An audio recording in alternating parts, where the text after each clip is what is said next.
ത്യാഗത്തിന്റെയും സഹനത്തിന്റെയും ഓർമ്മകളായി വിറക്കി ആയിരക്കണക്കിന് വിശ്വാസികൾ മഅദിൻ ഗ്രാൻഡ് മസ്ജിദിൽ ബലിപെരുന്നാൾ നിസ്കാരത്തിനെത്തി.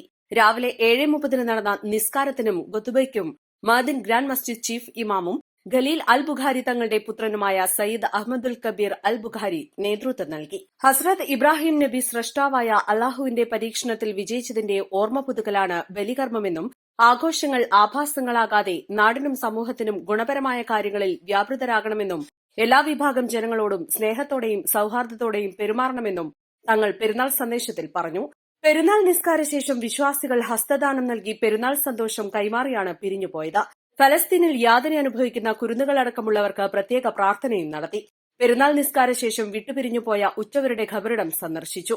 ഒട്ടേറെ ഭിന്നശേഷി സുഹൃത്തുക്കളും പെരുന്നാൾ ആഘോഷങ്ങളിൽ പങ്കുചേരാൻ മഅദിൻ ഗ്രാൻഡ് മസ്ജിദിലെത്തി. ഭിന്നശേഷിക്കാരെ സഹായിക്കുന്നതിന് മഅദിൻ ഹോസ്പേസ് പ്രവർത്തകരായ കെ ടി ജുനൈദ് സഖാഫി, ഇംതിയാസ് മാലി, സലീം ആലത്തൂർപ്പടി, അജ്നാസ് ആലത്തൂർപ്പടി, ഇർഷാദ് അദനി, അർഷദ് കോണോമ്പാറ എന്നിവർ നേതൃത്വം നൽകി. East live Malappuram.